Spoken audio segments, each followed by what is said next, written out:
dimanche a parlé de la pensée selon laquelle Christ s'est fait pauvre pour nous enrichir.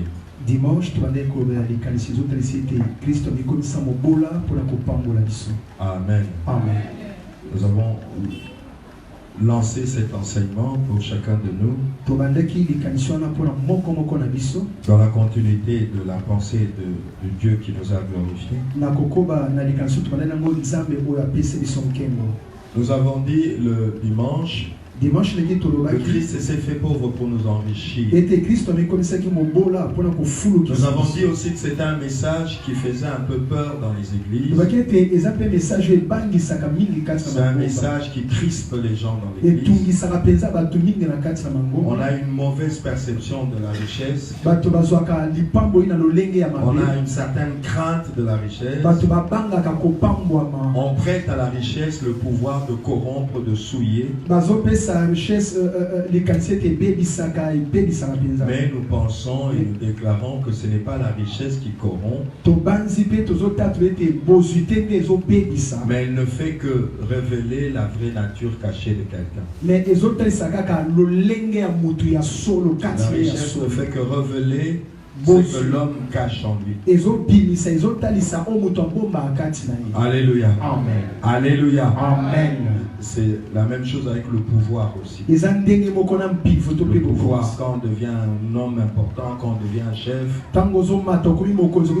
ça révèle les caractères de quelqu'un.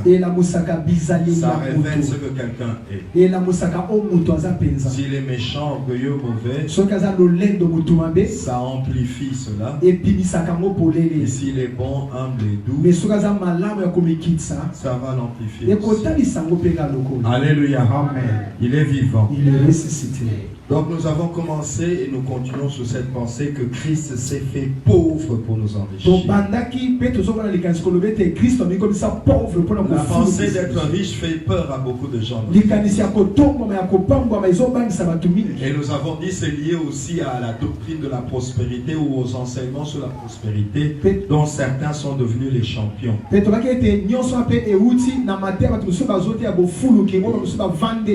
a qui sont devenus des prédicateurs de la prospérité. Leur doctrine est assise sur la prospérité. Mais nous disons qu'il ne s'agit pas de défendre une doctrine de la prospérité, mais de défendre la vérité. Ce que Dieu dit, ce que Dieu pense, ce que Dieu a promis. Et nous le disons en relation avec les responsabilités que nous devons assumer sur cette terre. Nous avions fini le dimanche en disant que si la Bible promet la richesse ou l'enrichissement aux enfants de Dieu, c'est parce que dans la pensée de Dieu, un véritable enfant de Dieu ne vit pas pour lui-même. Dans la véritable pensée de Dieu, un enfant de Dieu ne vit pas pour lui-même. Il ne vit pas seul. Nous ne vivons pas pour nous-mêmes. En vivant, Dieu nous fait exister pour un certain nombre de choses autour de nous. La famille, les connaissances, mais aussi les déshérités et ceux qui souffrent. Jésus disait aux disciples, vous aurez toujours les pauvres avec vous. Il sous-entendait que vous aurez toujours des gens qui auront besoin que vous les assistiez. Et il a dit, vous aurez toujours. Vous aurez toujours. Donc c'était une responsabilité qu'il donnait à l'église. Que l'église aura toujours des gens à aider. Et à cause de ça, l'église doit pouvoir être enrichie. Alléluia. Il s'agit donc d'être riche pour Dieu. D'être riche pour les autres. D'être riche pour assumer des responsabilités. Pour être capable de répondre et d'assumer des responsabilités. Alléluia. Amen. Lisons Luc 12, 15 à 21. Luc 12, 15 à 21. Amen. Alléluia. Amen. Alléluia. Amen. Puis il leur dit, gardez-vous avec soin de toute avarice. Car la vie d'un homme ne dépend pas de ses biens, fut-il dans l'abondance. Et il leur dit cette parabole. Les terres d'un homme riche avaient beaucoup rapporté. Il raisonnait en lui-même, disant, que ferai-je? Car je n'ai pas de place pour serrer ma récolte. Voici, dit-il, ce que je ferai. J'abattrai mes greniers, j'en bâtirai de plus grands, j'y amasserai toute ma récolte et tous mes biens. Et je dirai à mon âme, tu as beaucoup de biens en réserve pour plusieurs années. Repose-toi, mange, bois et réjouis-toi. Mais Dieu lui dit, insensé, cette nuit même, ton âme te sera redemandée. Et ce que tu as préparé, pour qui sera-t-il? Verset 21. Il en est ainsi de celui qui amasse des trésors pour lui-même et qui n'est pas riche pour Dieu.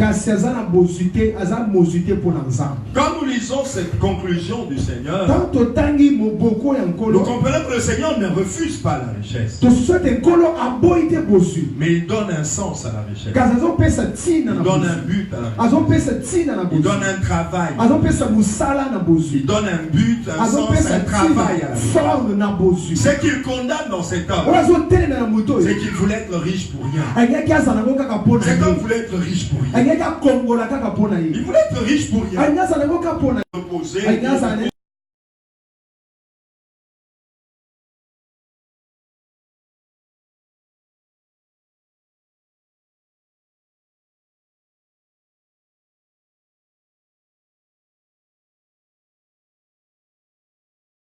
Des objectifs, il y a un but dans cette richesse. Il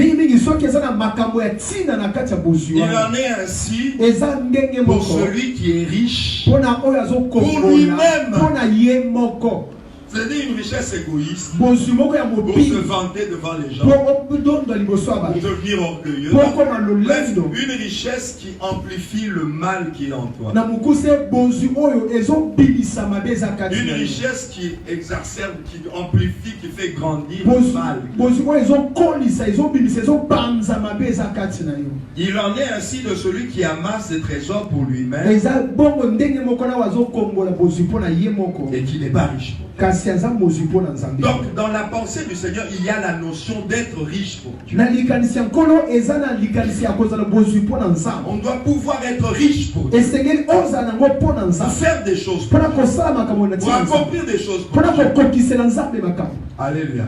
On devient comme les financiers de Dieu. Comme la banque de Dieu. On devient le canal des choses que Dieu veut faire. Riche pour Dieu. Jésus s'est fait pauvre pour que tu sois riche pour Dieu. Amen. Ça marche, non? Normalement, Jésus, c'est Dieu. Alléluia. Amen. Jésus, il est Dieu. Il s'est fait pauvre. Mais il t'enrichit quand même pour lui-même. Bref, il ne s'est pas appauvri en t'enrichissant. Si tu regardes bien, il ne s'est pas appauvri en réalité. Il a fait que déléguer chez toi sa richesse. Et tu deviens son gérant. Gère-moi ça.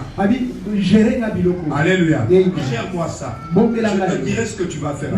Je te dirai ce que tu feras. Je te dirai ce que tu feras. Il en est ainsi de celui qui amasse pour lui-même, mais qui n'est pas riche pour Dieu. Être riche pour Dieu. Christ s'est fait pauvre pour que tu sois. Alléluia. Alléluia. Amen. Alléluia. Amen. Dimanche, on a parlé des mises en garde sur la richesse. Mais nous avons martelé que ces mises en garde n'annulent pas la promesse de la richesse. Ces mises en garde définissent comment profiter et gérer cette richesse. Elles aident à vivre dans cette richesse. Pour ne pas se retrouver embarqué dans le mal, embarqué dans le vice. On ne peut pas se lever, ni Dieu ne veut pas que les gens soient riches. Non. On ne peut pas. C'est la gestion de la richesse qui pose problème. C'est le fonctionnement d'une personne dans cette richesse qui pose problème. Il y a longtemps, j'étais au travail, et puis le travail s'est terminé. Je suis monté dans le camion de Seb. On était là avec les agents. On rentrait. Alors il y avait des gens qui... Les gens murmuraient dans le camion. Non, on ne paye pas bien. Non, on ne paye pas bien. C'est pas normal. Ils nous exploitent. On ne paye pas bien. Et puis le Seigneur m'a dit prêche. Et je me suis levé. J'ai commencé à prêcher. Je n'ai même pas beaucoup parlé. Dieu m'avait mis à cœur les choses précises que je voulais. Alors j'ai dit aux gens, j'ai dit écoutez, vous êtes en train de vous plaindre que la société vous paye mal. Mais regardez, pendant que la société te paye mal, tu as 2-3 femmes. Mal payé, mais tu as 2. Mal payé, chaque soir, tu sens l'alcool. Mais tu es mal payé. Mal payé, 2-3 femmes. Mal payé, chaque jour tu sens la boisson. Quand on va bien te payer, il y aura combien de femmes? Parce que pour le moment, on te paye mal. Il y en a 2-3. Maintenant, quand on va bien te payer, tu deviens poche. Il y en aura combien? Et ça sera combien de bouteilles de boisson? Alléluia. Amen. Alors mieux vaut que Dieu te garde dans cette dimension. C'est un moindre mal. Beaucoup d'enfants de Dieu aussi, Dieu les prive de la richesse. Dieu les prive du bonheur matériel. Parce que quand Dieu le regarde, déjà comment il fonctionne quand il n'en a pas beaucoup. Il se dit, Oyo, ce kaka na meki kopambola ye na baby. Et ça, il était dans le bébé, na baby. Alléluia.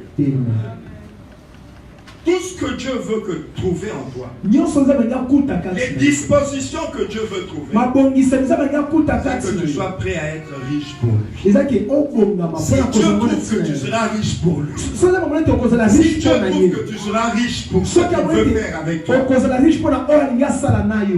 Dieu va fermer le ciel? Pourquoi Dieu ne va pas ouvrir le ciel? Surtout qu'il a appauvri le Seigneur pour que tu sois riche. Ainsi en est-il de celui qui amasse pour lui-même et qui n'est pas riche. Alléluia. Donc la pensée de Dieu en permettant que Christ s'appauvrisse, c'est de t'enrichir pour que Dieu trouve sa gloire. C'est de t'enrichir pour que les voies de Dieu, les choses que Dieu a prévu de faire avec cette richesse par toi, se fassent. Alléluia. Pour qu'elles se fassent. Amen. Relisons 2 Corinthiens 8. 9 et puis 10 à 13. Amen. 2 Corinthiens 8, 9 et puis 10 à 13. Alléluia. Amen. 2 Corinthiens 8, verset 9. Amen. Car vous connaissez la grâce de notre Seigneur Jésus-Christ. Qui pour vous s'est fait pauvre. De riche qu'il était. Afin que par sa pauvreté, il s'est fait pauvre avec un objectif. Jésus s'est fait pauvre avec un objectif. Que personne ne te trompe. Jésus s'est appauvri. Il est né dans une étable qui sentait mauvais. Il est né dans une famille pauvre. Il a vécu dans le dénuement pour que quelqu'un qui s'approchera de lui expérimente l'enrichissement pour la gloire de Dieu. Amen. Il y a un objectif. Dieu fait chaque chose pour un but. Dieu ne pouvait pas appauvrir Jésus pour le plaisir. Dieu ne pouvait pas envoyer Jésus vivre mal pour le plaisir. Vous connaissez la grâce de notre Seigneur, qui pour vous s'est fait pauvre, de riche qu'il était, afin que par sa pauvreté, vous fussiez enrichis. Je répète ce que j'ai dit dimanche. 2 Corinthiens 8, 2 Corinthiens 9. 2 Corinthiens 8 et 2 chapitres de 2 Corinthiens 8 et 2 Corinthiens 9 sont des chapitres concernant l'argent. Est-ce que quelqu'un me suit? Est-ce que quelqu'un me suit? 2 Corinthiens 8 et 9 concerne ce qui doit se faire avec l'argent. Donc tout ce qui est dit dans ces deux chapitres concerne la pauvreté ou la richesse financière et matérielle. Il ne faut pas spiritualiser ces deux chapitres. Il faut dire non, Christ s'est fait pauvre spirituellement. Non, Christ ne peut pas se rendre pauvre spirituellement. C'est impossible. Il est né d'esprit. Il est né de l'esprit. Dieu l'a fait naître avec l'esprit sans mesure. Christ ne pouvait pas s'appauvrir spirituellement. La seule pauvreté que Christ s'est donnée, elle était financière et matérielle. Et il l'a fait avec un but, afin que par sa pauvreté, vous, Bino, Amen. Bino, Amen. Bill Gates était Bino, Amen. Warren Buffett était Bino. Je connais beaucoup de milliardaires, je peux t'en citer même 14.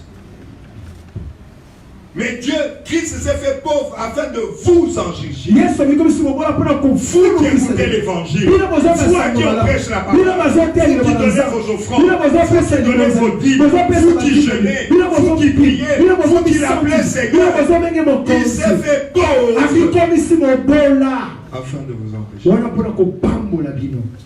Amen. Alléluia. Afin de vous enrichir. Si Jésus avait vécu très riche sur la terre, on aurait pu nous donner même un Seigneur. Si Jésus avait marché sur cette terre comme Salomon, ou bien comme Moïse chez Pharaon, on allait avoir droit à aucun Seigneur de la part de Dieu. L'or et l'argent appartiennent à qui? À qui? Quand l'or et l'argent appartiennent à Dieu, Dieu porte un corps. Tu dis quoi?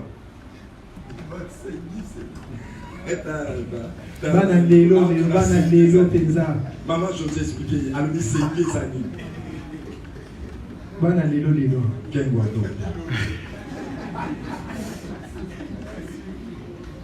C'est que ça va bon matin.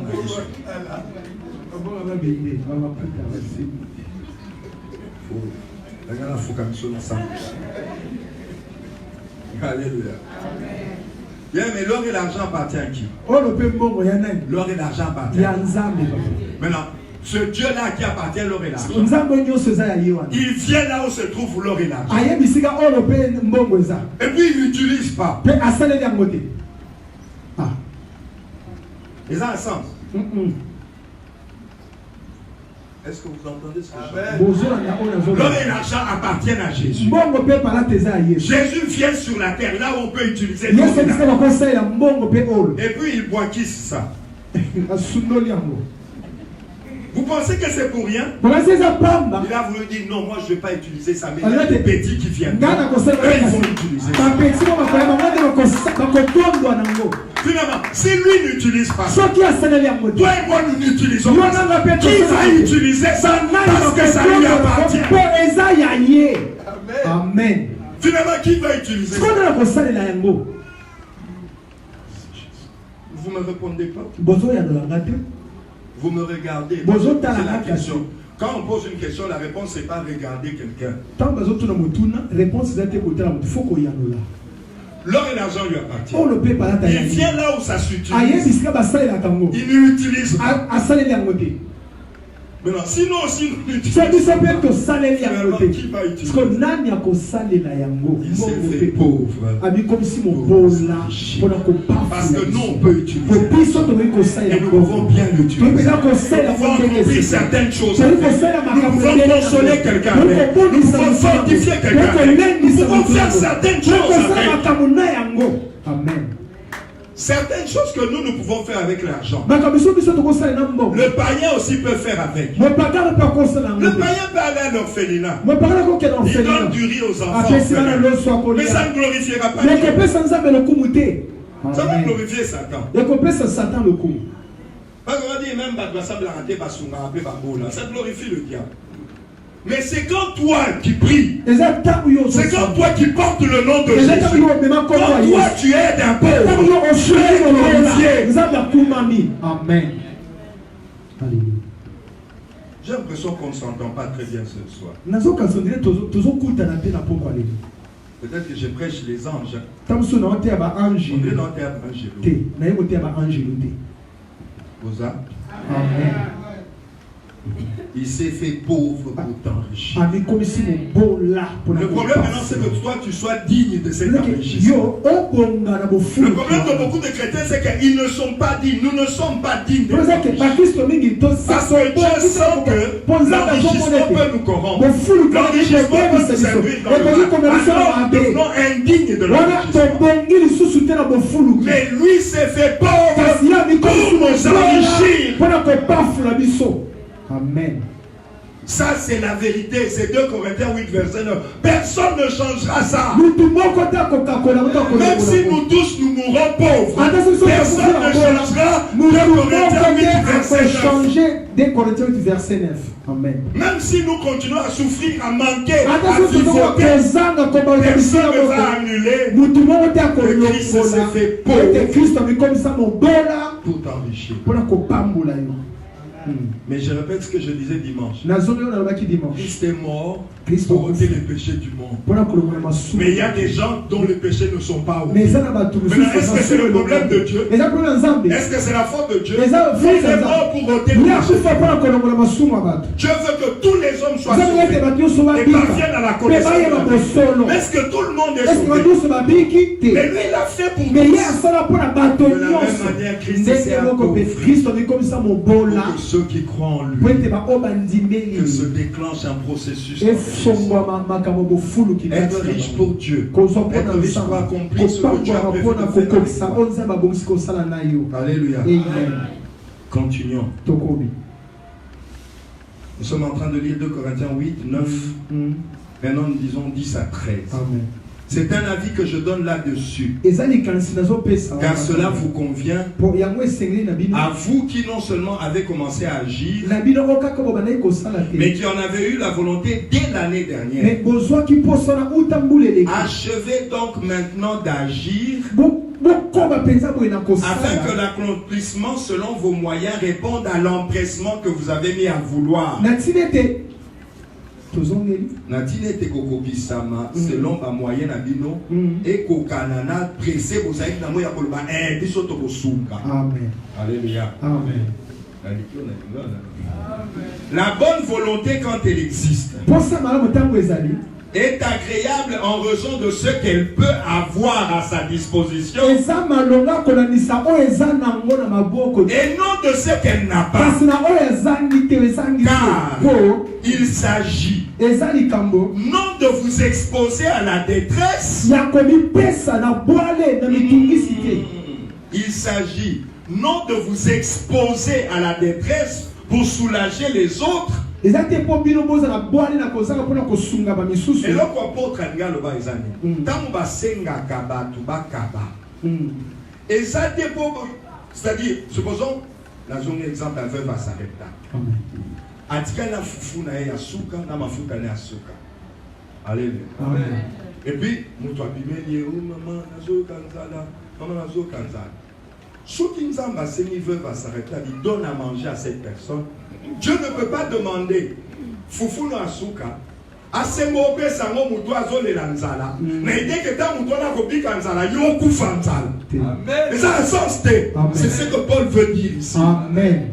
Quand la Bible appelle les enfants de Dieu à donner, à assister, Dieu ne le demande pas dans l'idée de mettre ses enfants en détresse. Je dois payer les minervales des enfants. Oh, il faut aider les orphelins. Je dois payer le loyer. Oh, il faut soutenir l'œuvre de Dieu. Dieu ne demande pas de soutenir l'œuvre de Dieu, de soutenir le ministère, d'aider les orphelins au détriment des études de tes enfants. Ça n'a pas de sens. C'est ce que Paul explique ici. Ça veut dire que quand Dieu demande à ses enfants de donner, d'aider, d'assister, Dieu doit s'attendre à ce que c'est les miettes. C'est ce qu'il y a de... Amen, amen, amen, amen, amen.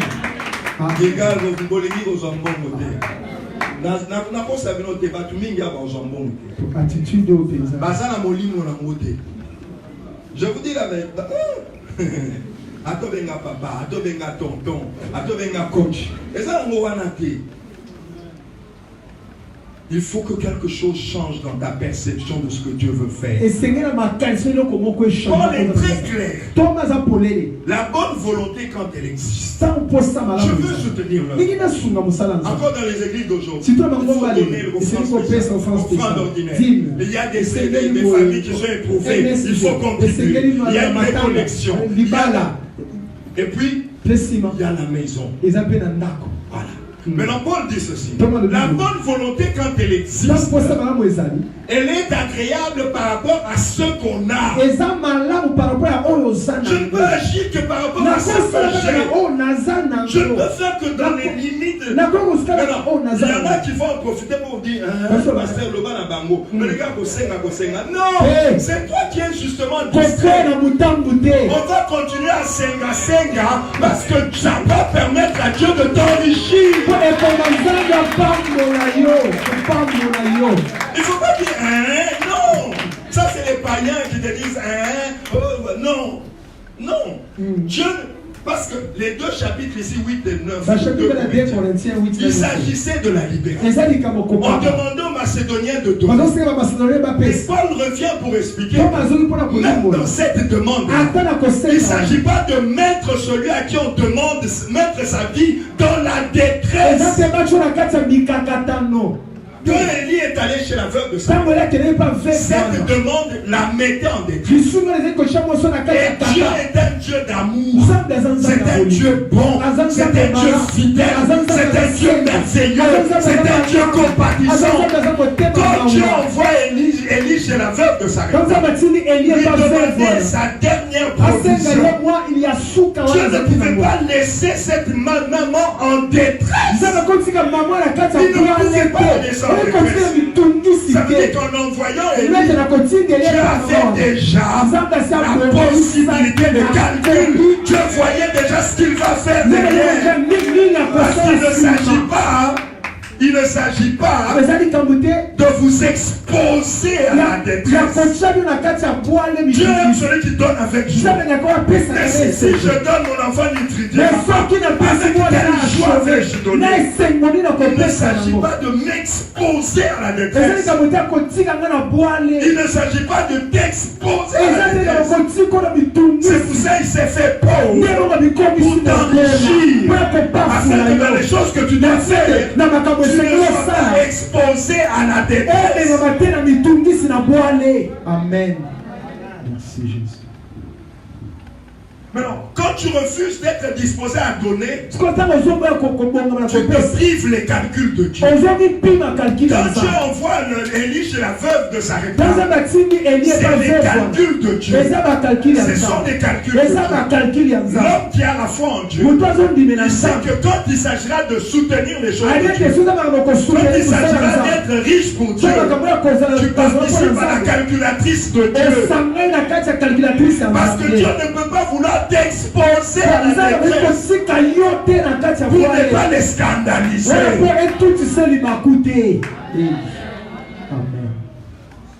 Parce que tu ne dois pas être en scandale. Alléluia. Amen. Est-ce qu'on parle à quelqu'un? Car il s'agit non de vous exposer à la détresse pour soulager les autres. Non, Dieu ne marche pas comme ça. Non, je vais soulager celui-ci, j'expose celui-ci à la détresse. Mais à quoi ça bon? Autant me laisser moi, il y a continuer la détresse. À quoi ça sert de déshabiller Saint-Pierre pour habiller Saint-Paul? Je dis que ça qui bien. Il y a ça la détresse. À quoi ça sert de s'avancer dans la sungaye? Il y a comme bien, dans la détresse. Il faut que quelqu'un annule la détresse de tous les deux. Amen. Merci Jésus. Car il s'agit non de vous exposer à la détresse pour soulager les autres, Amen. mais de suivre une règle d'égalité dans la circonstance présente. Votre superflu. C'est ça l'enrichissement. Votre superflu. Tu réponds aux besoins essentiels de ta vie. Tu réponds à ceux qui te donnent la paix et la joie dans ta propre vie.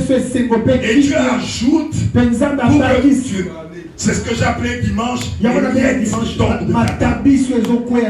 tu dois être un enfant à la table de Dieu. Quand Dieu te fait manger, il y en a qui restent. Quelqu'un, ton superflu, comble son manque et son vide.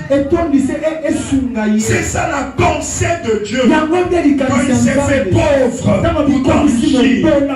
Parce que quand Dieu voit un de ses enfants,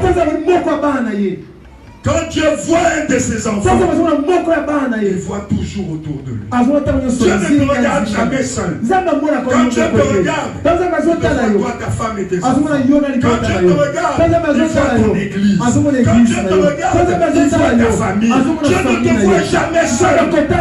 C'est pour ça que même pour le salut, la Bible dit crois au Seigneur, tu seras sauvé, crois, et toute ta famille. C'est-à-dire que dans les choses de Dieu, tu ne te vois jamais seul. Il voit toujours ton rayon. Il voit toujours le rayon de ta vie. C'est pour ça que même pour le salut, il dit toi crois. Toi, je vais m'occuper du salut aussi de ta famille. Dieu voit toujours nos vies avec notre rayon d'action. Dieu voit toujours ma vie avec mon rayon d'influence. Alléluia. C'est ça la gloire des enfants. C'est ça la gloire à laquelle Dieu nous voit. Dieu ne nous voit jamais seuls. Nous sommes des petits bourgmestres, des petits présidents, des petits députés. Nous sommes toujours en train de gérer. Même si on te traite, même si on te regarde sans valeur, sache qu'il y a des gens dont les vies, quand Dieu te regarde, il les voit sous toi. Tu es leur bourgmestre, leur député. Et à cause d'eux, je veux t'enrichir. C'est-à-dire te donner ce qu'il faut pour toi et les gens que tu gères. C'est pour ça que Christ s'est fait pauvre.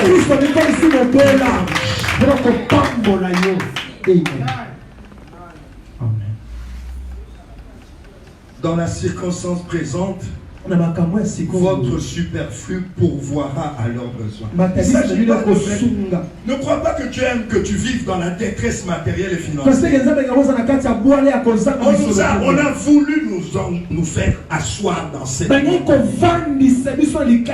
a voulu nous faire asseoir dans cette à moins qu'il y ait quelque chose de particulier que Dieu veut t'enseigner. Christ s'est fait pauvre. Ne fût-ce que sur ta sphère d'influence. Alléluia. Alléluia. Et au verset 14, il dit afin que leur superflu pourvoie pareillement au vôtre. Donc eux aussi, ils ne doivent pas rester tout le temps en détresse.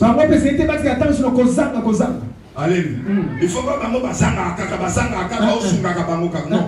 Dieu dit qu'il faut qu'un jour aussi, eux maintenant vont se retrouver enrichis. Pour que eux aussi maintenant viennent persister. Comme ça l'amour augmente. Amen. Amen. Donc parfois si quelqu'un te dit yo basunako kaka, il faut pas c'est ce que Dieu voudrait faire. Amen.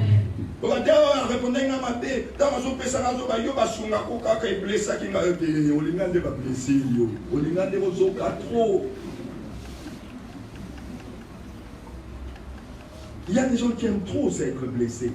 Ils aiment le mercurochrome, l'alcool, les bandages. Non.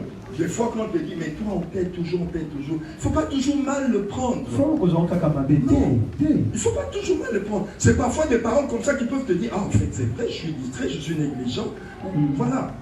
Parce qu'ici Paul dit, vous, pour le moment, il dit ceci, dans la circonstance présente, c'est vous qui êtes enrichis et votre superflu les aide. Après peut-être un temps, c'est vous qui allez vous retrouver dans une position de détresse et leur superflu viendra aussi vous consoler.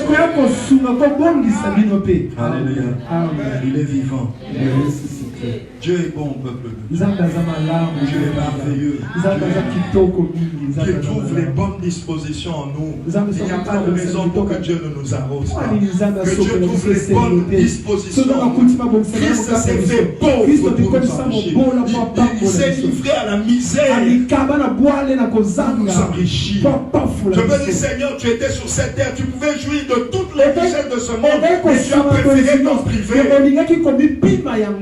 Passe-les-moi. Amen.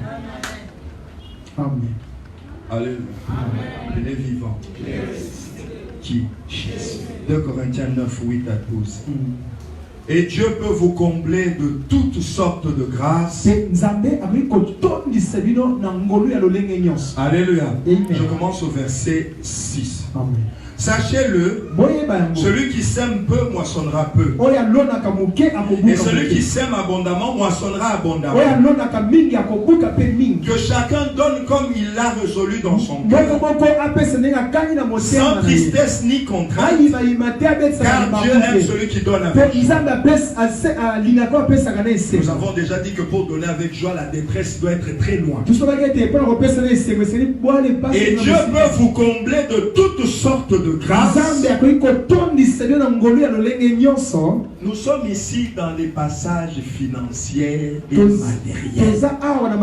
Donc, même quand tu dis ici que Dieu peut te combler de toutes sortes de grâces, il ne s'agit pas de parler en langue.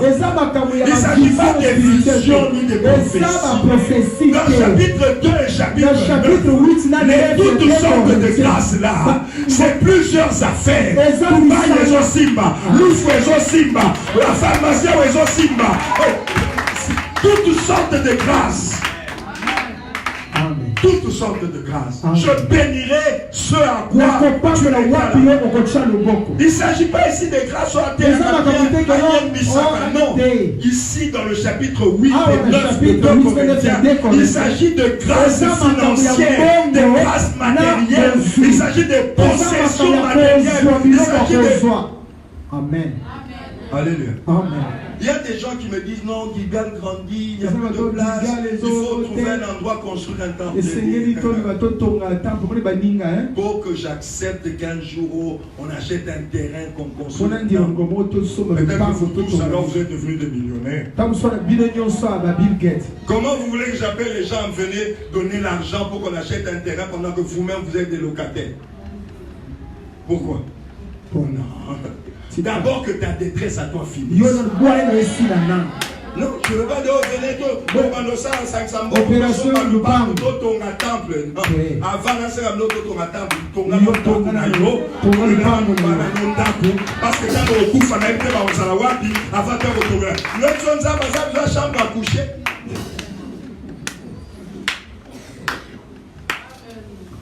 Toi d'abord sors de la détresse. Toi d'abord. Jésus n'a construit aucun temple. Je ne veux pas non.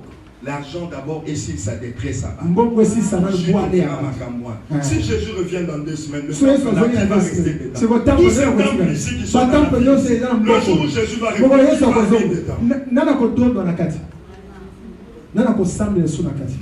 Toi, prépare seulement une place dans votre parcelle. Là, si il n'y a plus de place ici, on va envoyer un tour. Comme papa qui dit qu'il y a l'Emba là. Voilà, papa qui dit qu'il cherche une parcelle un peu grande. Comme ça, les gens de l'Emba qui n'ont pas de place occulte ici, vous commencez à venir. C'est dimanche, pasteur Daniel vient. L'autre dimanche, pasteur Jérémie vient. L'autre dimanche, le coach vient. On n'a pas besoin de... Et toi-même, tu es locataire. Toi-même, tu es Salomon. Pourquoi? Non. Moi, je ne marche pas dans ces histoires. Dieu n'habite pas dans des temples faits de main d'homme. En tout lieu. Dieu habite en esprit, en vérité. C'est quoi le temple de Dieu? Nous sommes en train de construire le meilleur temple. Si les salades nous détressent avant de retourner à un temple, il y a des gens, moi je ne comprends pas. On a besoin de tout ça. On a dit que place c'est comme Mouketo. Papa. Sombana Nyayo, Tonga Yayo, et puis il y a tout ça. Si vous êtes d'accord, vous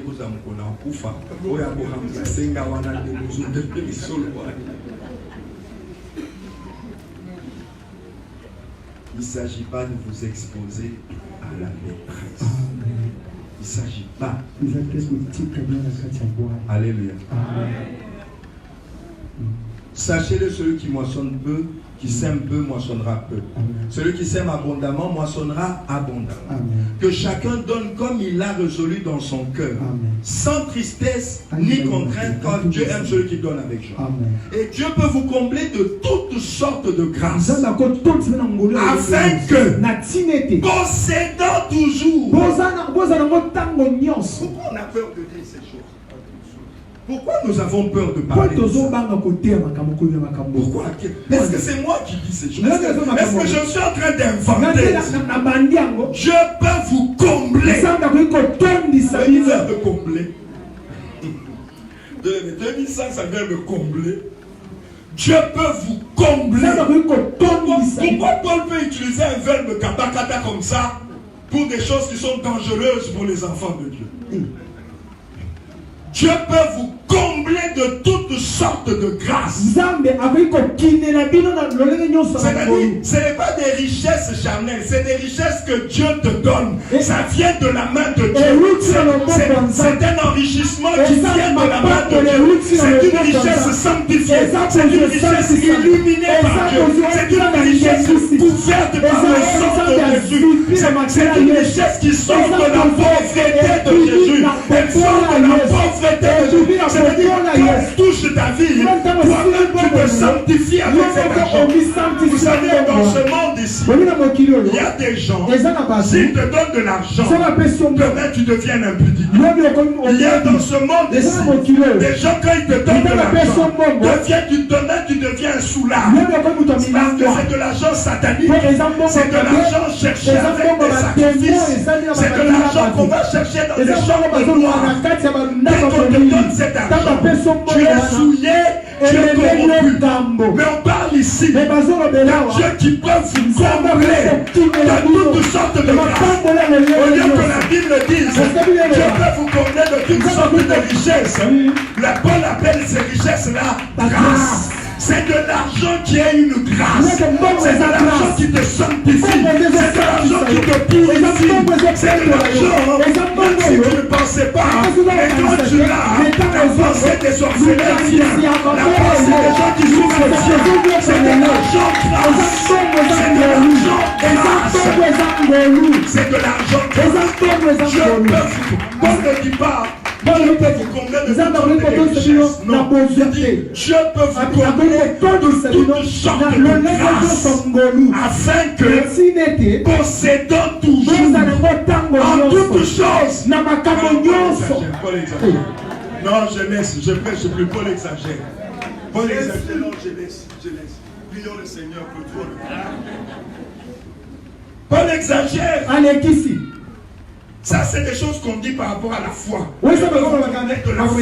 Il est en train de parler de ça. Dieu peut vous combler de toutes sortes de richesses et grâces, afin que, possédant toujours en toutes choses de quoi satisfaire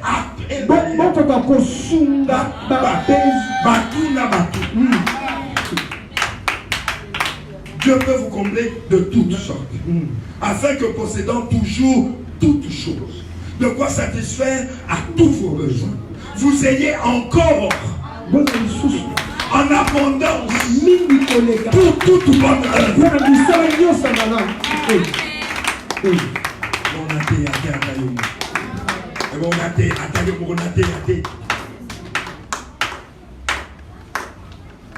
Je ne serai jamais un prédicateur de la prospérité. Mais nous n'avons pas de force contre la vérité. Nous n'en avons que pour la vérité. Amen. Dieu peut vous combler de toutes sortes. Il utilise le mot grâce à la place des richesses. Il ne s'agit pas de l'argent qui te rend farfelu. C'est de l'argent qui te rend conscient. Comme le pasteur Maché disait, Dieu peut faire des choses, c'est-à-dire, il fait des choses, puis toi-même tu commences à marcher dans la crainte de Dieu. De l'argent grâce. Une richesse grâce. Une richesse, plus elle augmente, plus tu te sanctifies, plus tu deviens riche.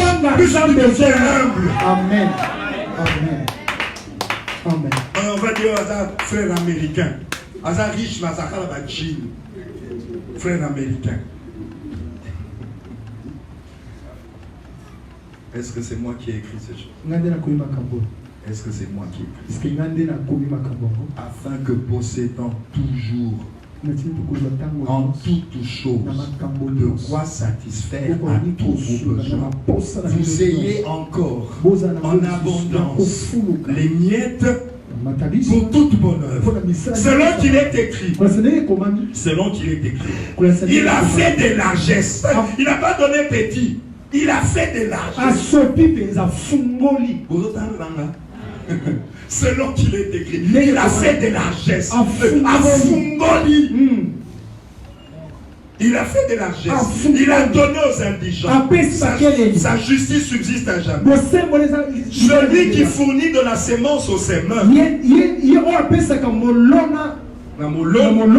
et du pain pour sa nourriture vous fournira et vous multipliera la sémence et il augmentera les fruits de votre justice. Oui, il y a des païens qui aiment bien attaquer les églises et les passages. Là, mais tout là, il faut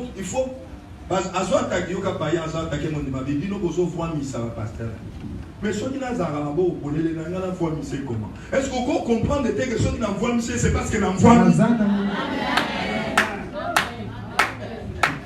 comment mon bon accord voit Missa? Pauvre païen. Oh, vous voyez Missa pasteur, mais comment veux-tu que n'envoie Missa pasteur ceux qui n'ont dans la détresse? Et la plupart du temps, on ne voit pas les pasteurs. Suivez bien les témoignages des pasteurs. Là, beaucoup de pasteurs se sont enrichis eux-mêmes en marchant avec Dieu, en connaissant les choses ici. Eux-mêmes, les pasteurs, ils ont appliqué ces choses. Dieu les a déjà commencé à élever, et puis quelqu'un vient entrer dans ce que Dieu était déjà en train de faire. Amen. Je ne sais pas combien de pasteurs étaient vraiment des misérables, et puis je ne sais pas. Beaucoup de témoignages, un pasteur il était déjà DG quelque part, il a démissionné, puis il a commencé l'église. Il était déjà DG, qu'est-ce que tu veux dire? Il était déjà directeur quelque part, qu'est-ce que tu veux dire? Pourquoi tu dis, et c'est les païens poussés par le diable, afin toujours que les enfants de Dieu ne bénéficient pas des choses que Dieu veut faire. J'étais dans une église dernièrement, et quelqu'un est en train d'interpeller l'église n'a dit, je ne dis pas ça pour nous, si d'ailleurs je ne peux plus dire ça. Alléluia. Bien aimé, il ne faut pas tomber dans les pièges de ça. Il ne faut pas tomber dans les pièges des païens. Ils ne comprennent pas les choses auxquelles Dieu fait. J'imagine déjà la maman païenne qui était à côté de la veuve de Sarepta. Quand Élie est entré dans la maison de la veuve de Sarepta, vous dites, maman, est-ce que tu as des choses? Oh oui, papa, mon sacoliche, etc. Avec un peu de famille.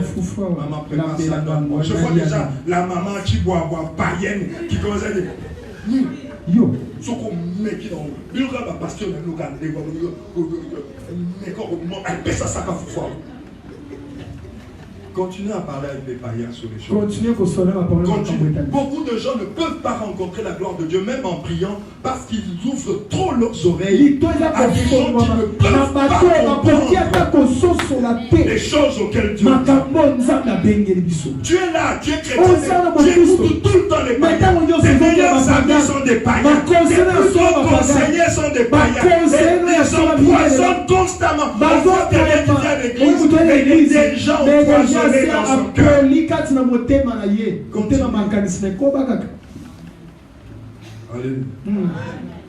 J'étais où?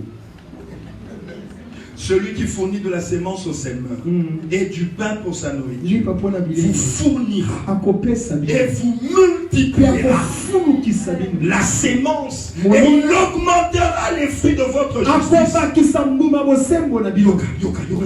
Vous serez de la sorte enrichis à tous égards pour toute espèce de libéralité qui, par notre moyen, feront offrir à Dieu des actions de grâce. Amen. Amen. Merci Jésus. Il s'est fait pour nous enrichir. Satan ne veut pas que les vrais enfants de Dieu aient l'argent. Parce que si un vrai chrétien a l'argent, le diable a beaucoup de problèmes sur la terre.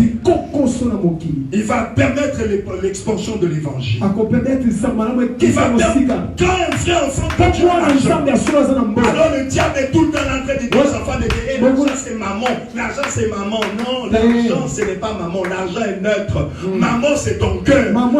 Papa, l'argent il est neutre à lui. Tu as acheté la Bible avec moi. Le micro ici on l'achète. Maintenant c'est maman comment? Comprends ce qu'on veut te dire. Vous serez de la sorte enrichi à tous égards pour toute espèce de libéralité. Aujourd'hui, nous n'avons pas toute espèce, nous n'avons que parfois une seule libéralité qu'on fait. Mais la Bible veut que tu sois enrichi en toute sorte. La Bible dit que la religion pure est sans tâche.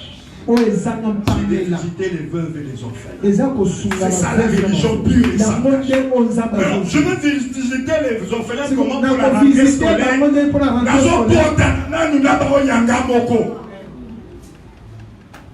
Je ne peux pas exposer les miens à la détresse. Mais en même temps, il y a la religion pure et sans tâche. Comment répondre à la religion pure et sans tâche? Si Dieu ne nous enrichit, si Dieu ne nous visite pas, si Dieu ne bénit pas ce à quoi nous mettons la main, et l'or et l'argent lui appartiennent. Alléluia. Il est vivant. Luc 5, 5 à 7. Je suis en train de finir aujourd'hui avec l'enrichissement financier matériel. Luc 5, 5 à 7. Alléluia. Amen.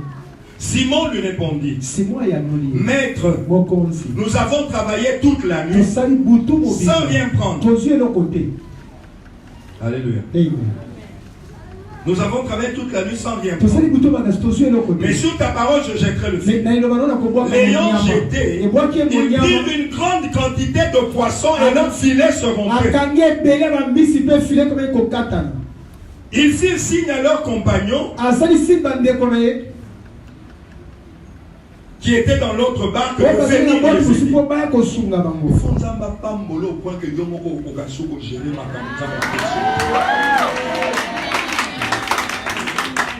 Il y a des jeunes frères et des jeunes soeurs qui ont fini leurs études et qui n'ont pas de travail.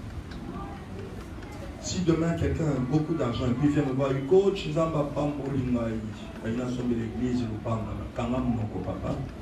Ça, il a ma compagnie, mon copain, c'est ma frère, ma soeur, mon sang.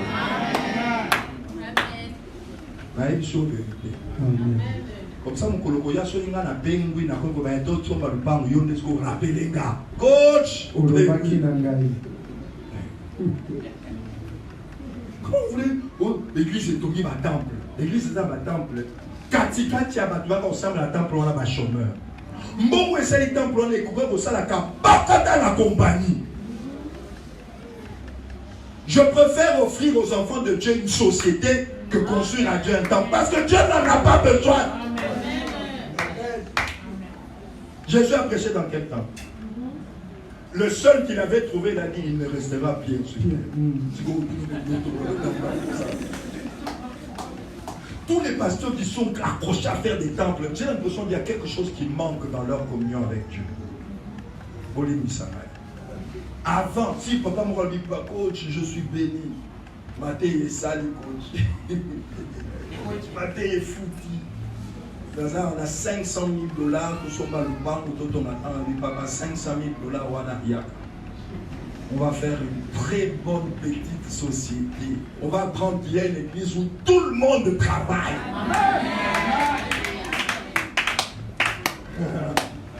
Tout le monde travaille. Et puis, société, on continue ça à la carte. Même nous doit combattre. Même nous doit combattre.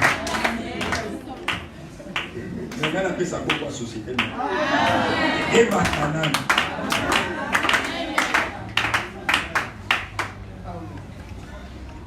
Le royaume de Dieu est comme une sémence. C'est la plus petite sémence, mais quand elle a germé, c'est le plus grand des arbres et même les oiseaux du ciel viennent s'y réfugier. C'est vous les oiseaux du ciel dans ce contexte. Il faut que l'Église construise une société qui va donner du travail. Est-ce que je parle à quelqu'un? Amen. Luc. Alléluia, verset 7. Ils firent signe à leurs compagnons qui étaient dans l'autre barque. Comment il va chômeur? On mit ses amis. Comment il chômage? Sur la filée. C'est dans zone, maman va retourner si on dit c'est d'être au técanique et qu'on te fout là-bas dans les balles. Donc, baillage, donc bague. Et puis on va remplir en zone. Venez. Et Simi Boya. Tu vas donner du travail au monde. Tu vas permettre à d'autres qui étaient chômeurs de commencer à travailler. Et ça va glorifier le Seigneur. Il appela, ils firent signe à leurs compagnons qui étaient dans l'autre barque de venir les aider. Ils vinrent et ils remplirent les deux barques au point qu'elles enfonçaient. Vous voyez, qu'est-ce qui s'est passé? Jésus vient, il trouve des gens au bord de l'océan. Et il a envie de prêcher. Il voit que là, sur le sol, sur la terre, il peut pas. Il faut qu'il soit un peu à l'écart. Et il voit Pierre avec une barque. Et il dit, donne-moi ta barque. Entre un peu dans l'eau que je veux. Si Pierre était pauvre et n'avait pas de barque, Jésus allait prêcher comme lui. Tu vois que quelque part Dieu doit te donner une barque. Ça peut être un catch, ça peut être une boutique, ça peut être un tableau, ça peut être une barque. Si Pierre était pauvre au point d'avoir pas de barque, parce que déjà la barque c'est une richesse. S'il était tellement pauvre qu'il n'avait pas de barque, tu vois, Jésus avait besoin d'une Mais il fallait que Pierre ait une barque. Alléluia. Il fallait que Pierre ait une barque. Tu vois d'où c'est parti? Tu es parti déjà d'une première petite richesse. Donne-moi ta richesse là que je prêche avec. Mettre le Seigneur dans les dispositions pour Moussalane Salama. Mettre le Seigneur dans les conditions pour qu'il fasse son œuvre. Dieu veut t'enrichir pour lui. Pour que ton argent le mette dans des conditions pour qu'il fasse ce qu'il veut faire. Faire sortir peut-être quelqu'un de l'hôpital. Consoler un prisonnier. Je ne sais pas moi. Et Pierre lui met ma marque. C'était sa marque. Il avait peut-être acheté. C'était sa marque. C'était la chair de son front. Et puis Jésus entre dedans, Jésus prêche. Et quand il a fini, il a dit quand même, j'ai utilisé l'histoire de quelqu'un. Quand même, j'ai utilisé la richesse de quelqu'un. Quand même, la richesse de quelqu'un a été évangélisée. Quand même, la richesse de quelqu'un a contribué à l'évangile. Quelqu'un a été riche de barque pour Dieu. Il jette le filet. Jette le filet. Et puis il jette le filet. Il attrape beaucoup de poissons. Vous connaissez l'histoire. À la fin là, il a peur, le Seigneur, et tire-toi de moi, je suis un pécheur. Jésus lui dit non, n'aie pas peur. Désormais, je ferai de toi un pécheur d'homme. Et puis la Bible dit, ils laissèrent tout, ils les quittèrent tout, et puis ça. Je vois déjà les gens trop spirituels me dire, au moins nous n'avons pas pasteur. Au moins que les acquittés qui appellent ça en richesse, parce que Batika Kamo Bakenda qui. Ouais, il n'y a que toi pour interpréter comme ça. Il n'y a que toi vraiment pour interpréter. Tu es tellement spirituel, très élevé pour interpréter comme ça. Parce que moi, je vois les choses autrement.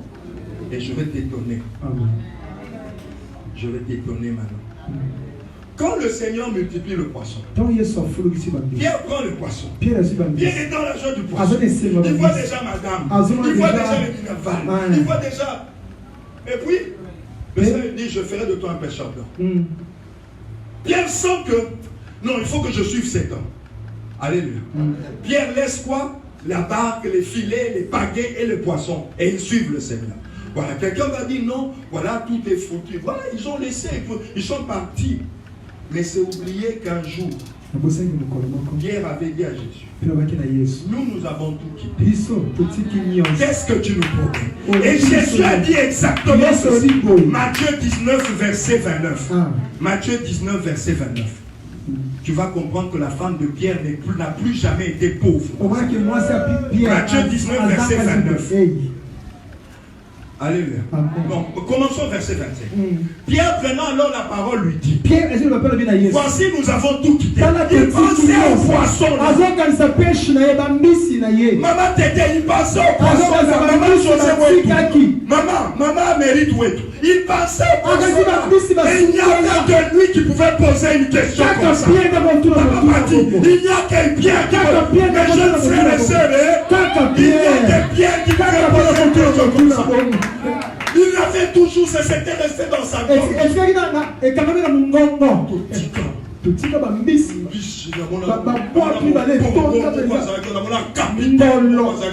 puis ma barque là, et puis ma barque, les filets qui m'ont coûté cher, j'ai tout laissé. Il faut qu'il me réponde.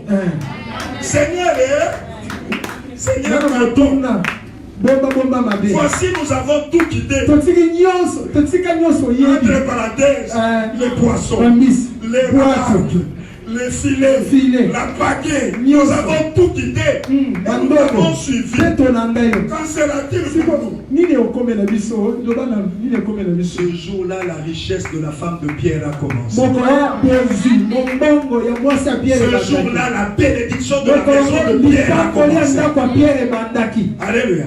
C'est comme la pauvre veuve qui avait mis les 2 sous qui lui restaient à vivre. Qui est assez fou. Pourquoi qu'elle est rentrée mourir de faim à la maison après ce que Élie a donné à la veuve de Sarepta? Parce qu'il y avait là quelqu'un de plus grand qu'Élie. Quand la veuve lui a donné ces 2 séries, Alléluia. Qui est assez fou pour croire que cette femme que Jésus glorifie est rentrée mourir de faim chez elle à la maison? Alléluia. Voici, nous avons tout quitté, nous t'avons suivi. Qu'en sera-t-il pour nous?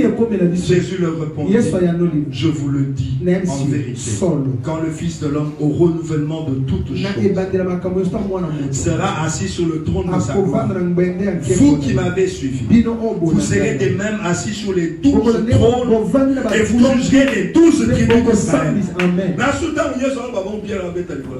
C'est bien. Nous serons sur les 12 trônes jugeants. Je n'ai jamais été juge. C'est quoi le juge? Et c'est mon père, ça rappelle tous. Mon père, ça rappelle un juge. Donc, gloire au Seigneur, nous jugerons. Alléluia. Il espérait que ce n'était pas fini.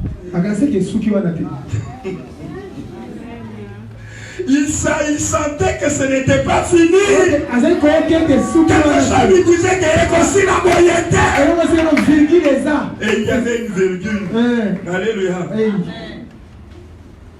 Et quiconque aura quitté à cause de mon nom ses frères, ses soeurs, son père, sa mère, sa femme, ou ses enfants, ou ses terres, ou ses maisons, ses poissons, sa barque, ses ânes, recevra le centuple. Ce jour-là, la femme de Pierre à la maison,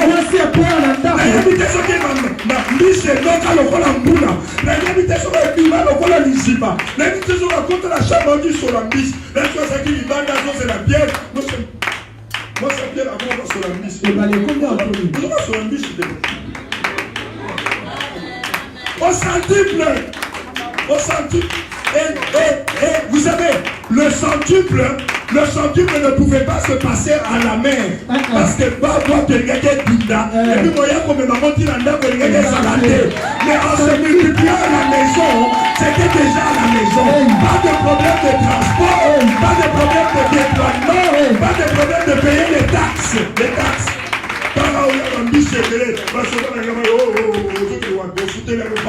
Jésus s'est arrangé pour le centuple et il est directement à la maison. Il n'y a pas d'impôt, il n'y a pas de douane, pas de transport.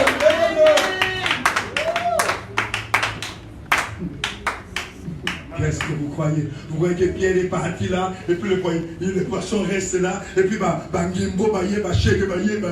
puis le soleil s'il boum. En vérité, je vous le dis, celui qui aura quitté recevra au centuple. Au centuple. Au centuple. Quand je démissionnais de la société dans laquelle je travaillais à Victoire, là, tout le monde m'a critiqué, tout le monde m'a traité de... Mais quand je vois ce que Dieu a fait, parce que j'ai quitté ça pour Dieu. Mais quand je vois ce que... C'est plus que le centuple. C'est même pas les centuples, on est dans les multiples. Multiples.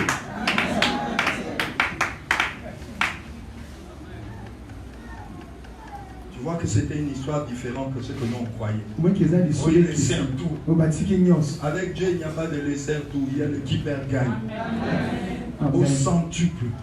D'autant qu'il y a des gens qui ont au Canada.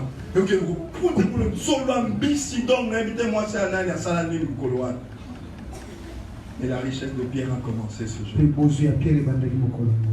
Boshiboka Pierre, Bazokena, Paul, Boshiboka Pierre, Azokena, Timothée, Mathieu, Azuina, et moi, c'est un Kubengi, oh, papa, Banaï, Bana, Wabali, et Tessiko, le Bini, Yopo, comment au Kendra, on a Katawana, Bengabi. Au show comme Pierre a un côté à Yoki coup de fille. Au show dans la Bible, Pierre était là en train de prêcher, puis quelqu'un lui a amené un message de sa femme. Yo Saka Kuna l'église, Yo Saka Kuna l'église, tiens l'oyo, Bana Baliete. Au show Yoka.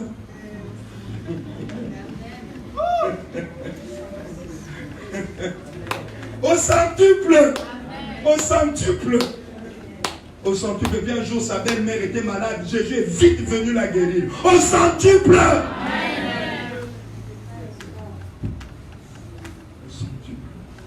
Il s'est fait pauvre pour t'empêcher. Il s'est fait pauvre pour t'empêcher.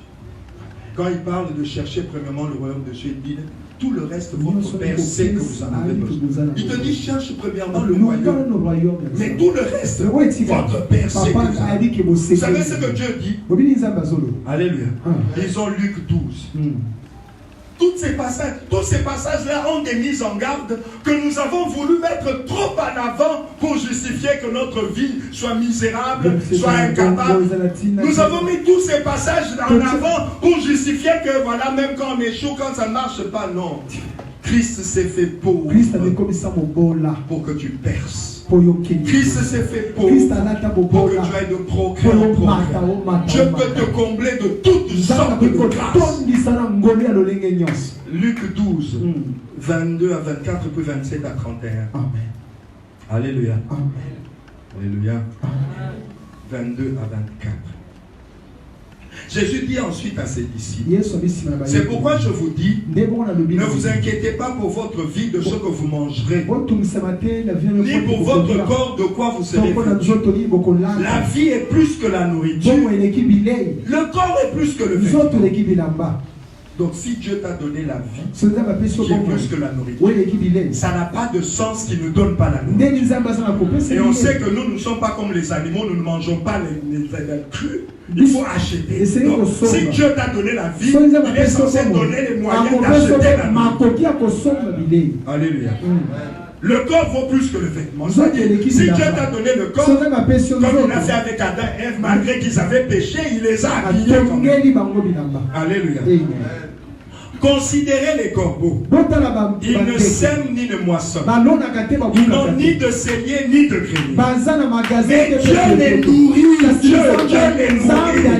Dieu les nourrit. Dieu les nourrit. Je ne sais pas comment, mais il dit il les nourrit. Dieu va te nourrir.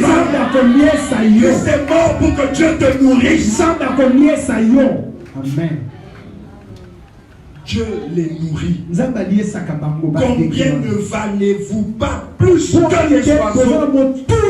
Ça veut dire que Jésus est en train de dire que ça n'a pas de sens que Dieu nourrisse un oiseau et laisse dans la détresse. Jésus, c'est Jésus qui parle. Ça n'a pas de sens. Il fait cette comparaison. Je nourrirai les oiseaux et livrerai les hommes à la détresse. Jamais. Qui de vous par ses inquiétudes? C'est jusqu'à 24, 27 à 31. Considérez comment croissent les lits des fleurs. Ils ne travaillent ni ne filent. Ça veut dire déjà que Dieu veut honorer ton travail. Si les fleurs ne travaillent pas, mais Dieu les habille bien, plus que même Salomon. Alors toi qui travailles même un peu, toi qui te bats même un peu, Dieu est disposé à honorer ton travail. Je bénirai ceux à quoi tu les travailles. C'est pour ça qu'un enfant de Dieu ne doit pas croiser les bras. Un enfant de Dieu doit travailler. Alléluia. Parce qu'il faut avoir quelque chose à présenter. Plusieurs fois, quand Dieu a voulu faire quelque chose, il a posé cette question. Qu'avez-vous? Même quand il a multiplié les pains, il leur avait dit, qu'avez-vous? C'est parti de ce qu'ils avaient. Et une activité. Et une activité. Et un petit travail. Un petit. Vendre des arachides. Vendre des unités. Vendre le yaourt. Fais quelque chose. Fais quelque chose. Si tu as un peu d'argent, ne cherche pas à acheter des quêtes. Ne cherche pas à acheter des vestes. Commence par dire, qu'est-ce que je peux commencer comme activité avec cet argent ici? Beaucoup d'enfants de Dieu passent des moments matériels difficiles. Parce qu'un jour, Dieu envoyait quelqu'un lui donner de l'argent pour qu'il le fructifie. Il y a des convoites. Beaucoup d'enfants de Dieu ne voient pas la bénédiction financière parce qu'un jour Dieu lui a donné de l'argent et lui il a préféré un chombo qui n'a jamais de crédit. Et puis il est tout de il n'a même pas beaucoup de jeunes frères et jeunes soeurs que je connais ne doivent pas avoir des téléphones. Et puis Android. Regardez les lys. Il ne travaille ni ne fait. Comment veux-tu que Dieu bénisse quelqu'un qui ne travaille pas? Comment veux-tu que Dieu honore des fleurs qui ne travaillent pas? Amen. Et il déshonorerait un de ses enfants qui travaille, qui vend un peu, qui sort un peu, qui cherche un peu. Non, il faut vraiment penser que Dieu est vraiment mauvais pour avoir des pensées comme ça. Et Jésus le dit, regardez les lys. Il ne travaille ni ne fit. Cependant, je vous dis que Salomon, même dans toute sa gloire, n'a pas été vêtu comme l'un. Si Dieu révère ainsi l'herbe qui est aujourd'hui dans les gens et demain sera jetée, à combien nous avons béni sa vie. Seigneur, nous avons besoin que tu nous pardonnes. Parce que parfois nous avons considéré Dieu comme s'il nous considérait moins importants que les fleurs. Nous sommes composés. Parfois nous prions. Parfois nous prions. Même la fleur ne brille pas comme ça. Parce que quand la fleur rose commence à prier, elle rend grâce. Seigneur, je te bénis. Parce que je donne. Oh Seigneur, tu m'as fait une créature aussi merveilleuse. Les amoureux à la Saint-Valentin, c'est moi qui cherche. Et si quelqu'un n'est pas correct avec moi, je le pique avec mes épines. La rose rend grâce à Dieu. Mais écoute-toi, qui vaut plus que la rose. Écoute-toi, qui a beaucoup plus de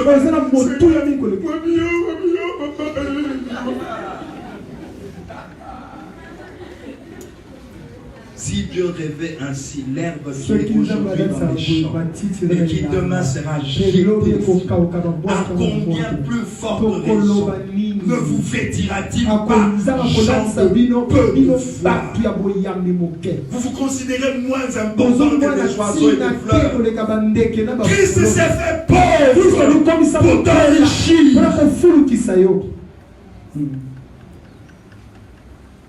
Et vous, ne cherchez pas ce que vous mangerez, ce que vous boirez. Ne soyez pas inquiets, car toutes ces choses, ce sont les païens du monde qui les recherchent.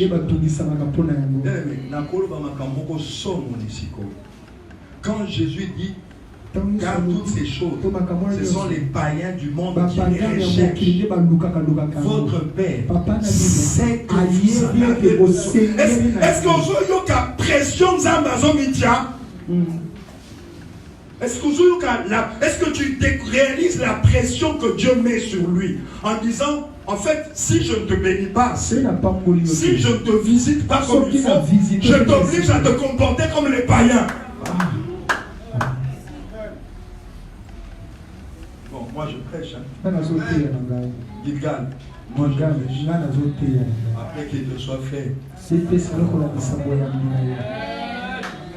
Votre Père, est-ce que tu entends cette phrase? Votre Père sait que vous en avez besoin. Il sait. Il sait. C'est pour ça que Jésus le priait, il rendait grâce. Père, je te loue. Quand il devait multiplier le pain, je te rends grâce parce que tu sais que ces gens ici doivent manger. Je ne peux pas les mettre en détresse. Comment tu vas faire? Moi, je ne sais pas moi, mais il faut qu'ils mangent. Merci.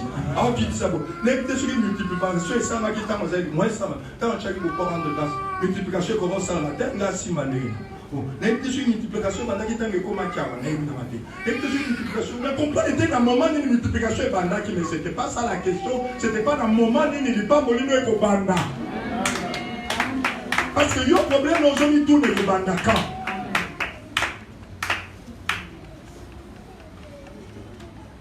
Quand on dit, Boto Kamaï Boknobe, c'est comme une ville. Dans le moment, il n'y a pas de ville. Dans le moment, tout est au boulot là. Dans le bateau qui donc, Nango, tout en bas, Meki.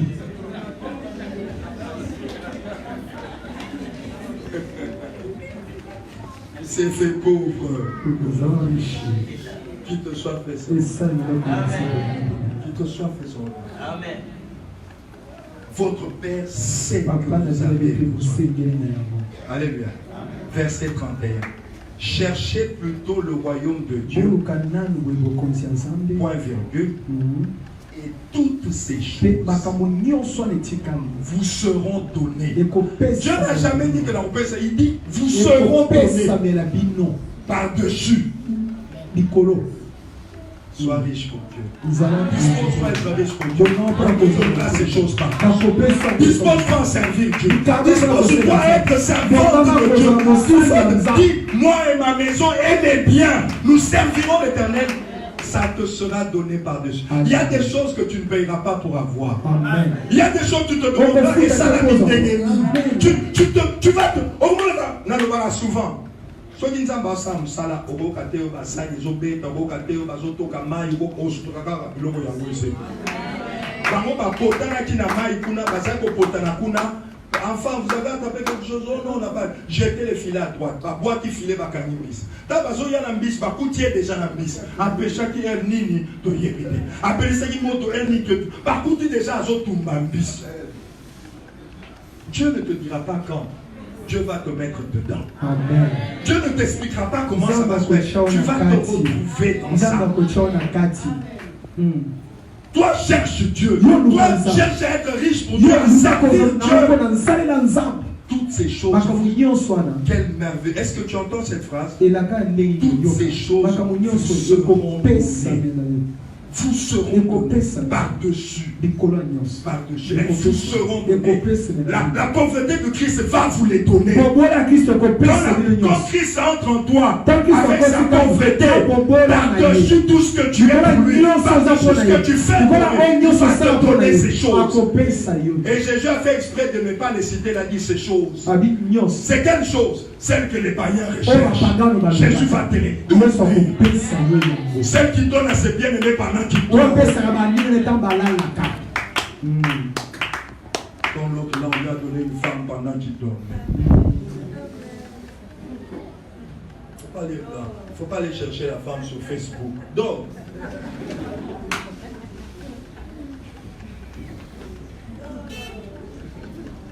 Mais c'était quel sommeil? C'est un sommeil divin. C'est Dieu qui l'avait fait.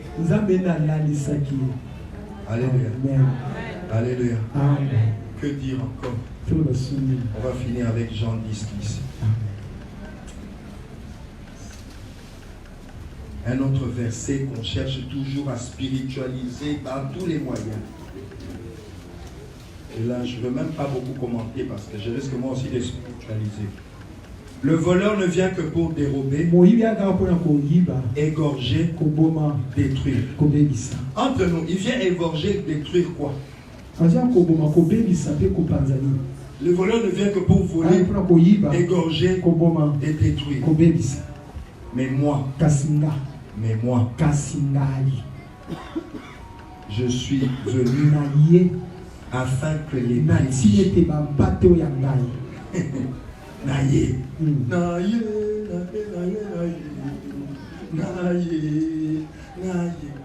Pose-toi la question avec le Jean 10, 10. Jésus est venu pour faire. On peut faire dire non, Jésus est pour coucher la biso. Ça, on aime bien dire, c'est facile. Seigneur, est pour coucher la biso. Vous voyez comme il carba pour la biso. Mais ici, c'est plus précis.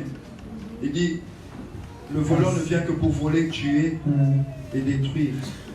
Moi. Moi. Et le meilleur.